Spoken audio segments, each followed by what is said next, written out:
Assalamualaikum warahmatullahi wabarakatuh. Sebelumnya perkenalkan, nama saya Resa Ristianti dengan NIM 18060521 dari kelas B4 PGSD 2018. Seperti apa yang telah kita ketahui, sekolah-sekolah pada masa pandemi ini melaksanakan pembelajaran secara daring atau luring kepada peserta didiknya. Sekolah-sekolah yang biasanya ramai kini terlihat sepi tanpa penghuni. Pada kesempatan kali ini, saya akan melaksanakan kuliah kerja nyata siklus 2 yang berfokus kepada pembelajaran di sekolah pada masa pandemi. Sasaran pada kegiatan siklus 2 ini, saya akan mewawancarai 2 orang guru dengan sekolah yang berbeda. Sehingga bisa kita lihat seperti saat ini, saya sedang berada di sekolah sasaran pertama yang akan saya jadikan sebagai objek kegiatan kali ini.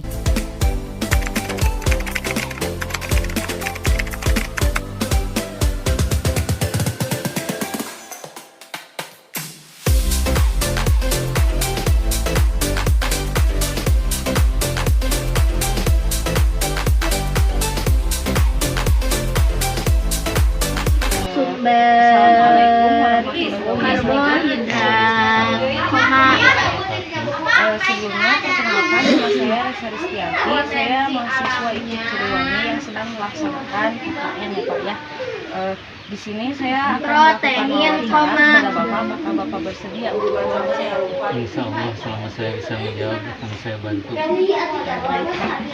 Pertanyaannya, apa yang Bapak rasakan selama mengajar pada masa pandemi ini? Ya, selama masa pandemi seperti ini cukup memprihatinkan juga dan cukup membingungkan buat kita sebagai tenaga pendidik. Sebab apa? Karena sekarang sebagai seorang pendidik harus mempunyai inovasi-inovasi baru dalam mendidik atau mengajarkan ataupun menyampaikan materi ke anak didik. Pertanyaan yang kedua, menurut Bapak, apakah pembelajaran yang dilakukan secara daring ini efektif dilakukan untuk jenjang sekolah SD? Kalau menurut saya pribadi, kalau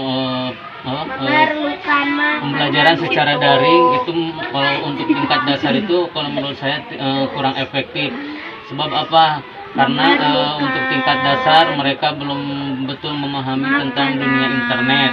Kemudian salah satu kendalanya juga mungkin di antara mereka tidak semua mempunyai HP dan mungkin kendalanya terhadap orang tua dari segi ekonomi.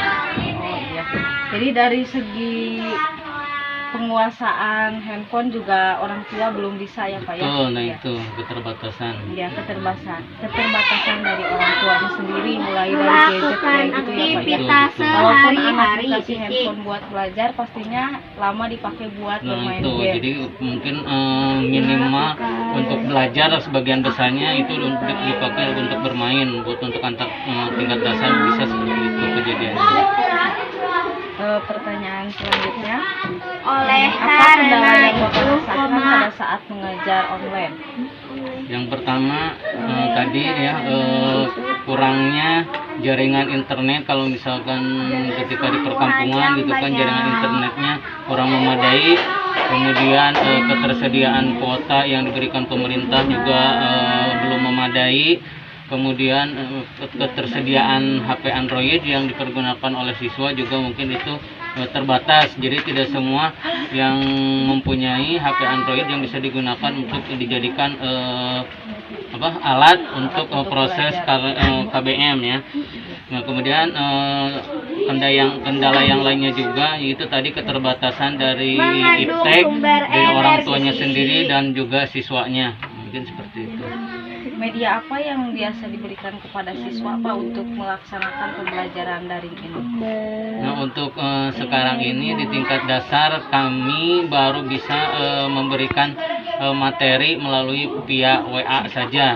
Jadi tidak bisa seperti halnya di tingkat SMP atau SMA dengan melalui Zoom meeting atau menggunakan laptop. Jadi kami hanya bisa baru menggunakan media WA saja. Oh, berarti di tingkat sekolah dasar baru medianya berupa WhatsApp aja ya Pak ya? Iya, tapi bisa jadi sih kalau di kota mungkin mereka sudah bisa menggunakan laptop atau komputer, sebab mungkin ketersediaan alatnya itu sudah ada. Tapi untuk di perkampungan atau di desa seperti ini, jadi kami hanya mengandalkan via WA saja. Untuk harapan Bapak ke depan tentang Ada pendidikan ini beragam gimana? jenis tumbuhan. Ya, harapan saya sebagai tenaga pendidik berharap semoga pandemi ini cepat berlalu dan anak-anak bisa kembali belajar di sekolah seperti biasa. Sebab yang saya rasakan dan yang saya lihat sekarang ini, anak-anak dari segi sikap dan tingkah laku dengan adanya pembelajaran daring seperti ini itu cukup memperhatikan sekali ya. Sebab pengawasan dari pendidiknya itu dan dari segi pendidik terutama orang tua juga kurang. Jadi mereka dari segi akhlak juga sangat berbeda dengan anak-anak yang belajar di sekolah. Jadi harapan saya pandemi ini cepat berlalu, anak-anak bisa sekolah seperti biasa di sekolah. Apakah pembelajaran dilaksanakan secara daring terus-menerus? Apa ada tatap muka Pak untuk sekolah ini?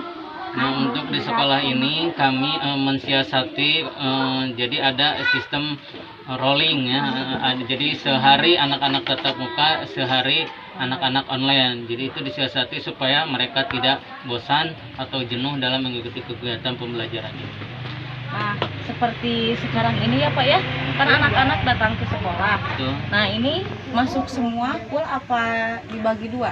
Nah, untuk pembelajaran sekarang ini kita dibagi dua. Jadi sistemnya jadi ada kelompok A dan kelompok B. Jadi kalau kelompok yang tatap muka kelompok A berarti kelompok B yang online di rumah.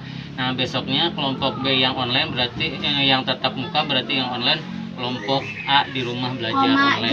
Berarti jadi tidak masuk sekaligus semuanya. Jadi ya, tidak masuk meskipun full tatap semuanya. muka, ya. Dibagi dua kelompok. Dan Baik umbi-umbian. Bapak, mungkin hanya itu pertanyaan dari saya. Terima kasih karena sudah bersedia diwawancara sama saya. Ya. Assalamualaikum warahmatullahi wabarakatuh. Waalaikumsalam warahmatullahi wabarakatuh.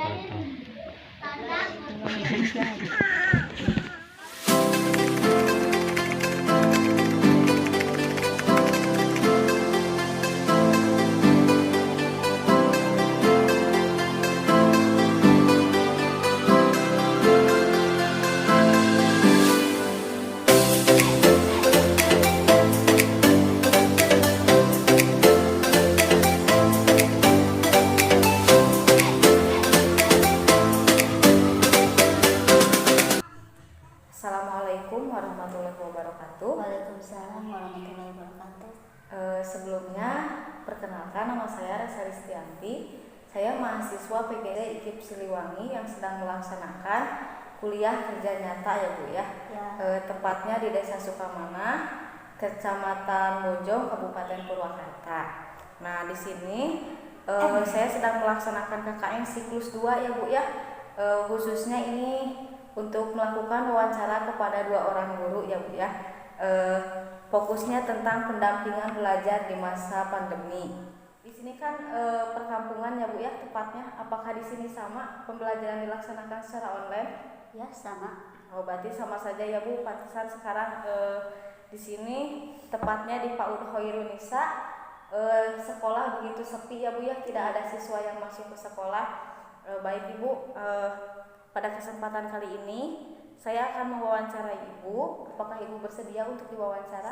Baik Ibu, pertanyaan yang pertama, apa yang Ibu rasakan selama belajar daring?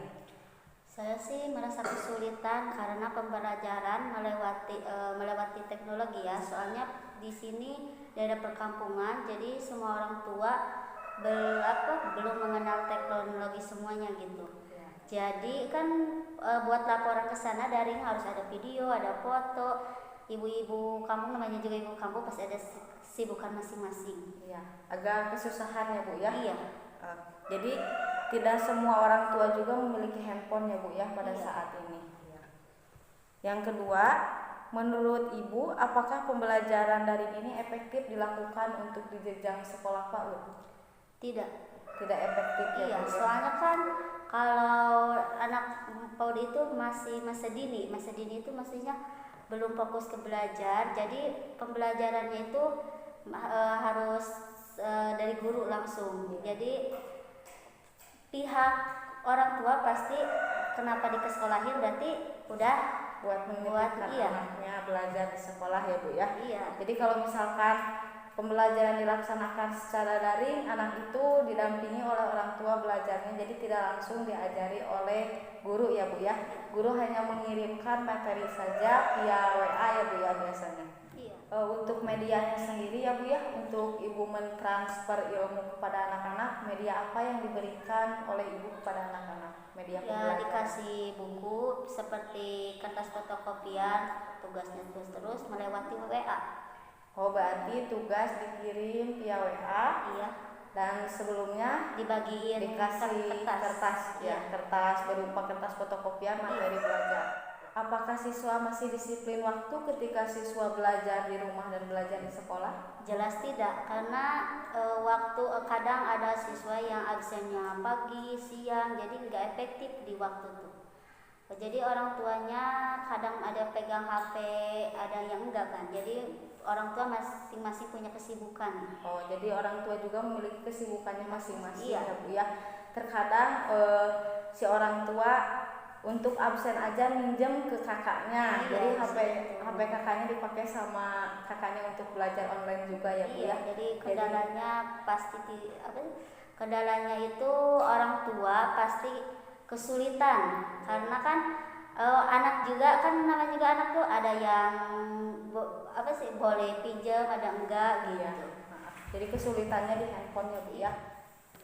Kira-kira apa harapan Ibu ke depan untuk pembelajaran di masa pandemi Ya, ini? harapan Ibu sih mudah-mudahan wabah virus corona ini cepat gak ada, soalnya supaya pembelajaran seperti biasanya terlaksanakan. Oh, biar pembelajaran bisa terlaksana di sekolah seperti biasa Iya. ya Bu ya.